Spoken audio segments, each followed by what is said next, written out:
Hello everybody, Maven here, and we ended off the year with a bang in the last video, so I figured why not kick off the year with a bang as well. I know back-to-back PvP Warlock builds may not fill everyone's niche, but there's really not much else to do at the end of the season except experiment with wacky builds and gimmicks that you've been putting off for months, and today just happens to be one of those days because it is the final week of Act 2 of Revenant because next week Act 3 launches. So for a long time, I've wanted to make a PvP build based around ignition spam because the Hellion ability has proven itself to be pretty insane. It applies a ton of Scorch and makes for some easy ignitions. So I went to the drawing board and thought about how I would approach this build. And I'm sure you're all aware, but I'm not the only one to do this. There have been plenty of YouTubers who have made PvP Warlock Ignition builds. And not to like shut down or discredit anyone else's videos because they're fantastic videos, but I feel like everybody opted for the wrong exotic for the PvP Warlock Ignition build, and that's the Dawn Chorus. When you think about ignitions in PvP on Warlock, you think about the Dawn Chorus. It's the first thing that comes to mind. It's like the embodiment of Scorch. But after some thought and some testing, I opted for a different exotic that I found to be a lot better. And if you saw the thumbnail, you know what it is. It's the Eye of Another World. This exotic is the key to ignition spam, and I'll show you why. So let's break it down. Hope you enjoy. This video is sponsored by Advanced GG, the only clinically proven gaming supplement shown to improve your gaming performance. Use code Maven at checkout for 10% off your order. Link down below. Thank you. Alright, I went into a private match to test everything that can cause a solar ignition, and yes, we do have the Ember of Ashes to apply more Scorch stacks, and it seemed as though any combination of two abilities will trigger a solar ignition. So the classic Incendiary Nade plus Celestial Fire, or Incinerator Snap, Incendiary Nade plus 1 Hellion shot, Celestial Fire plus Hellion, even Phoenix Dive itself can cause Scorch if Heat Rises happens to be procced. So a Celestial Fire plus Phoenix Dive can cause an ignition, Incendiary plus Phoenix Dive as well. I'm telling you, almost any combination of two things will cause an ignition. But now let's talk about a weapon that most people might use with their ignition builds, and that's the Skyburner's Oath. When you hip fire this weapon, it will cause Scorch. So one single hip fire shot plus an incendiary grenade will trigger a solar ignition, and one shot plus a Heat Rises Phoenix Dive and Hellion shot will cause an ignition as well. This weapon can really help you eke out those last bits of Scorch you need to trigger an ignition in a lot of situations, but it's not the weapon I ended up using for today's build, and I'll tell you why. The Skyburner's Oath, being a hip fire AoE weapon, really shines while airborne, but you can be a sitting duck in a lot of situations since we aren't able to run Icarus Dash with our build. Hellion and Heat Rises are absolutely necessary to our whole ignition theme, and without Icarus Dash, the Skyburner's playstyle is just too dangerous to use. And the other exotic people might want to use with this build is the Dawn Chorus, but if you read it, it won't actually help you trigger more ignitions since it doesn't make you apply more Scorch stacks. It merely increases the amount of damage that Scorch deals. As you can see here, our Celestial Fire Scorch without the Dawn Chorus starts at 8 tick damage and burns out at 5. But when Dawn Chorus is equipped, that brings our Scorch up to 11 damage, burning out at 7. And the Scorch a single Skyburner's Oath shot does without Dawn Chorus is 4, and with Dawn Chorus it goes up to 6. So it appears to be around a 50% increase to Scorch damage. So yes, the Dawn Chorus still does great things for the ignition build from a neutral game standpoint, but it doesn't actually help you achieve more ignitions. But an exotic that does help you achieve more ignitions is the Eye of Another World. This exotic passively increases ability regen for all your abilities. Now, I have never used this exotic in PvP because I always thought it would be extremely watered down. I always knew it wasn't great in PvE as it was. The only time it was ever meta was when Stasis first came out and we didn't have the Osmiomancy gloves yet. It was the ultimate way to spam Bleak Watchers at the time. But if you're not like a veteran Destiny 2 player, then you might not have noticed that tons and tons and tons of things are watered down in PvP so that they can be balanced. For example, Sanguine Alchemy gives you a gigantic weapon boost in PvE, but in PvP it only grants 4.5%. See what I mean? And the same goes for hundreds of different perks in the game so that the crucible isn't absolutely broken. But something I just found out wasn't watered down in PvP was Eye of Another World. I tested it out with a stopwatch on my phone, and it alone shaved 10 seconds off of my grenade cooldown and 11 seconds off of my Celestial Fire cooldown. I didn't test it with Phoenix Dive because I was already sold at this point, but I assume it's something similar. Now, what led me to trying out Eye of Another World? Well, after my PvP ignition testing from earlier, I simply put 2 and 2 together. Since we know that any combination of 2 abilities will cause a solar ignition, then why not make that our main goal? If we get any 2 abilities at the same time, we know that we can cause an ignition. So I built into that Eye of Another World, but also my actual weapon of choice, the Traveler's Chosen. As you know, the Traveler's Chosen is like the ultimate ability spam weapon.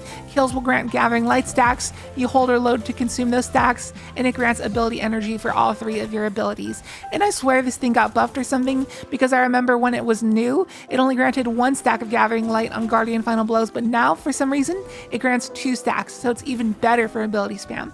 So between the Eye, shaving 10 seconds off her cooldowns, and the Traveler's Chosen stacks, the ability spam on this build is next level, especially for Crucible standards. It takes little to no effort to get at least 2 abilities back online to have another ignition available to you, and that's why I feel this is the true ignition combo as opposed to Dawn Chorus with Skyburners. This is the secret ingredient everyone was missing. I feel like most Warlock mains have tested a Dawn Chorus ignition build at some point, so if you are one of them, maybe try Eye with Traveler's Chosen instead, trust me. And to help our ability spam even further, we have Ember of Searing and Singeing, which award us with melee and class ability energy for scorching targets. And Heat Rises grants us a healthy chunk of melee energy for defeating targets while airborne. And taking a look at our mods, we even got triple ability based mods on our gloves and impact induction, bolstering detonation and focusing strike, as well as bomber and outreach on the class item. So when we use our abilities, it just helps refund our other abilities and trigger our fragments. So as long as we keep scorching things, the ability spam is very, very nice. And in theory, the Skyburner's Oath would be very good for this build because it applies that constant scorch we need for our perks, but it's just not great without Icarus Dash. You absolutely need Heat Rises with Skyburners, but sacrificing Hellion just feels so bad. It's like the reason I made this build in the first place. One of the main goals of this build is to have Hellion active at all times for every gunfight. It just helps give you that edge and deals way more scorch than it should. It's such a crutch. So it's really tough to justify Skyburners, but it could be great in theory. There's honestly a lot of ways to make this build. I even considered replacing Heat Rises for Icarus Dash on my version because the movement is amazing. It can help me be more aggressive with my sidearm and can also give me a get out of jail free card. But Heat Rises can also help you make those pesky and sneaky airborne plays that you see a lot in the background gameplay, just give you a lot of free kills, and not to mention the melee regen. So personally, I'll be experimenting more off screen, but in this video I'm just showing you what has worked out the best thus far. But my eyes have really been open to the combo of Traveler's Chosen with Eye of Another World, and this is a combo that isn't just exclusive to Solar. I can see this being pretty solid on any subclass. I'm thinking that Prismatic and Strand could also maybe get a good use out of this, but I'm getting way off track here. To break down the rest of the build here, for our fragments we got Char to spread Scorch to ignited targets, which is very important when trying to nuke a clump of Guardians off a zone.